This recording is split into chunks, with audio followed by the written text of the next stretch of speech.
Many years ago, I was using this Macintosh 2SI as my primary computer, but it only had 5 megabytes of RAM. What if you want to double that? Well, one option would be to buy a bunch of RAM sticks. But if you didn't want to spend the money on that, what you could do is just install RAM Doubler. That would actually double your RAM. And if you wanted even more RAM, you could just double your RAM Doubler. No, that sounds stupid.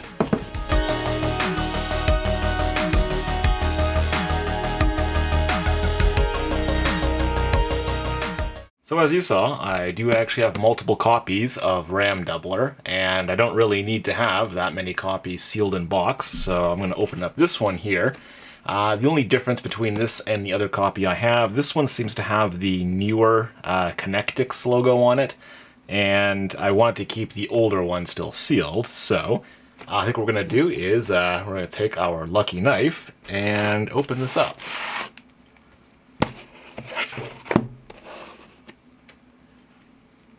So right along the top here.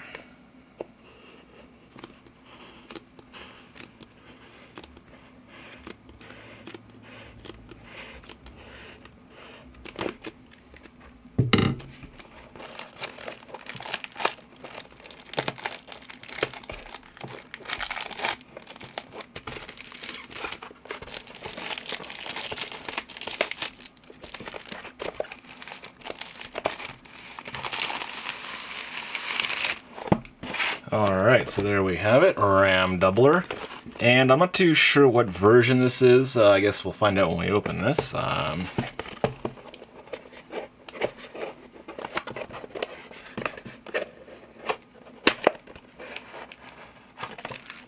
never good with these cardboard tops here.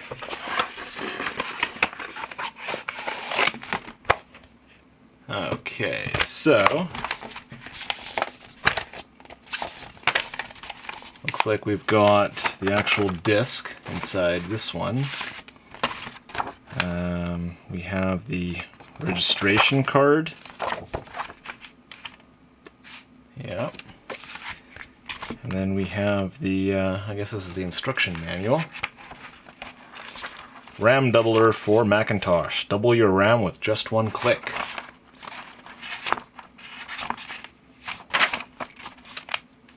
So yeah, this is, I think it's a pretty old version because I think it's just an extension that's used in this one, whereas the newer versions were like a control panel, and you could specify if you want to double or triple your RAM. So basically the requirements of this, 68030 or 040 processor or PowerPC. System 605 or later, and it works with all versions of System 7. Cannot be used on any of the old Macs with the 68000 or the 68020 processors because they, I think they lack the memory, the MMU or whatever.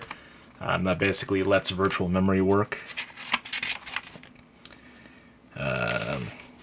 Turn on 32-bit addressing, turn off the existing virtual memory if you already have that configured.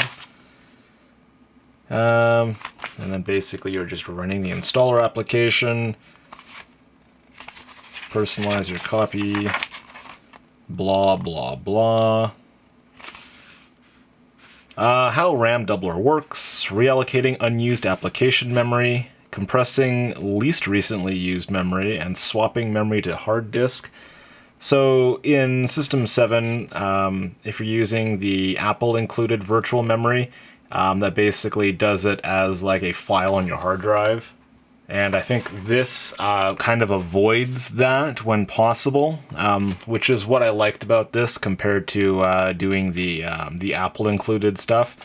Yeah, back in my Macintosh 2SI days, I didn't really have a whole lot of RAM, and I really didn't have a whole lot of hard drive space, so yeah, this was definitely the more appealing route to take.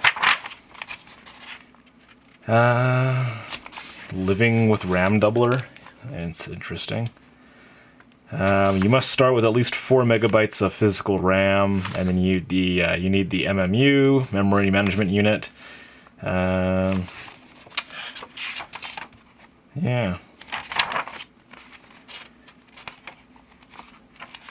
So far, I don't think it actually has told us what version this is. Alright, well, let's take a look at the software here.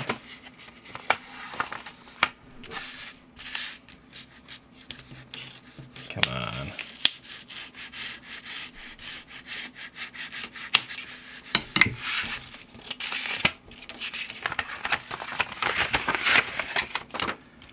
RAM doubler. It still doesn't actually say the version of the software. On the other box, I think it did mention version 1.5, and I'm not too sure if that's going to be the exact same version as this, but what we're going to do is I'm going to grab one of my vintage Macs, and we're going to use this, and we're going to install RAM doubler and find out. So for the installation of RAM doubler, we're going to use this PowerBook 520C.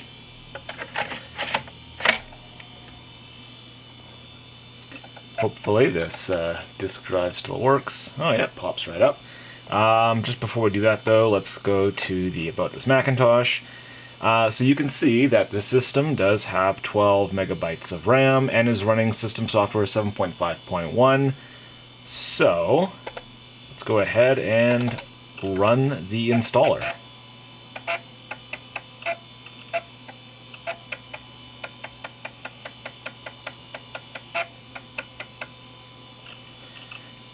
Install onto Macintosh HD, that is correct. Install.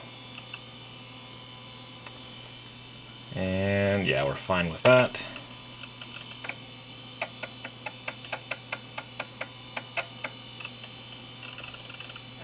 We're not going to register because I don't think you can do that anymore.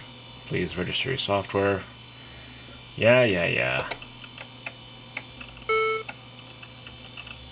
RAM doubler has been installed. Alright, we're gonna just quit for now.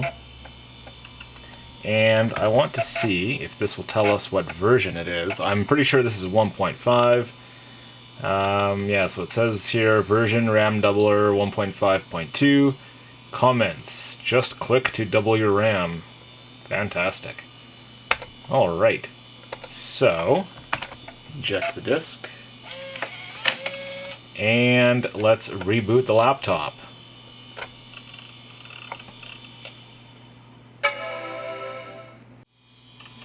So it'll actually tell you that RAM doubler is installed on that startup screen there.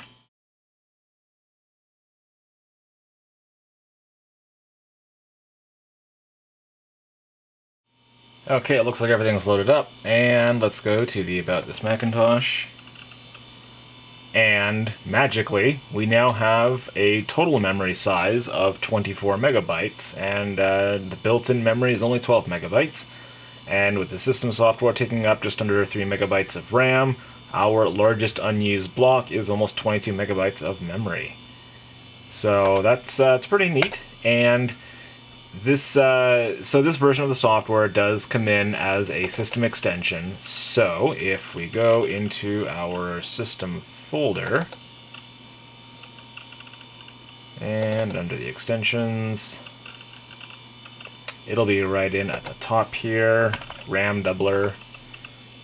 So yeah, it's RAM doubler 1.5.2, and I believe in version 2 and up, they started using the control panel format, not the extension format.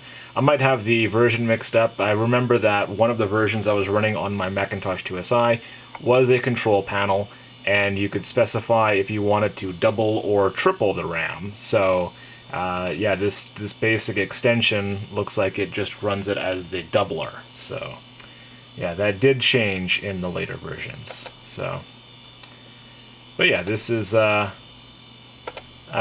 kind of a nicer solution than the old Apple way of doing it, of just using virtual memory, which, if we go back into the control panels, if we look at the memory area of the control panels, let's take a look here. So if you were to use this option here of virtual memory, it would make the swap file on the disk, and Yeah, if you were like me and you really didn't have that much hard drive space, that would not be ideal. Although, like it said in the manual, RAM doubler does have the potential to use hard drive space for swap if it was unable to get enough compressed memory and stuff like that for applications to use. So, but yeah, using the Apple control panel would just have that file on your hard drive at all times. And back in the day, my 2SI, I think, had a 40 megabyte hard drive, so yeah, I was not willing to have like 10 megabytes worth of swap on that drive, because then I'd really have no space for anything else. So, but yeah, that's basically just a tour of the RAM doubler software. I think they got up to version 9 of this, although it went from version 2, I believe, right to version 8, because I don't recall seeing a copy of RAM doubler anywhere between version 2 and 8. And I think they used the number for version 8 around the same time that Mac OS 8 was being released. So instead of doing logical version numbering, they just kind of jumped on the version 8 trend. So when you were looking at like RAM doubler 8, you're thinking, oh, it must be compatible with Mac OS 8, and I don't know, that's probably what their intention was. So, but yeah, that's definitely neat software for old systems, although the price of RAM these days means that there's really not any point to using virtual memory stuff. My old 2SI, I do have like 17 megabytes of RAM in there now, and I can even push that further if I wanted to, although I don't really need to. But yeah, back in the earlier days when a RAM upgrade would have cost you hundreds of dollars, maybe even upwards of $1,000, that really wasn't economical for a lot of people. So yeah, that's where RAM doubler came to play. But yeah, I hope you enjoyed the video, and thank you for watching.